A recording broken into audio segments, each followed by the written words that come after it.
અમરેલીના માળીલા ગામે સિંહણ કૂવામાં ખાબકી। અમરેલીના માળીલા ગામના પ્રાગજીભાઈ ચોવડિયાની વાડીમાં રહેલ આશરે 60 થી 70 ફૂટ ઊંડા ખાલી કૂવામાં સિંહણ ખાબકી। ત્યારે ઘટનાની જાણ વન વિભાગને થતાં વન વિભાગની રેસ્ક્યુ ટીમ તાત્કાલિક ઘટના સ્થળે પહોંચી સિંહણનું રેસ્ક્યુ કરવાની કામગીરી હાથ ધરાઈ।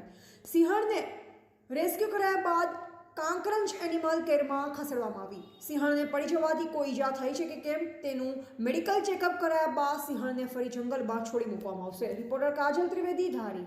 ગામ છે કયું ગામ છે ને શું ઘટના બની છે?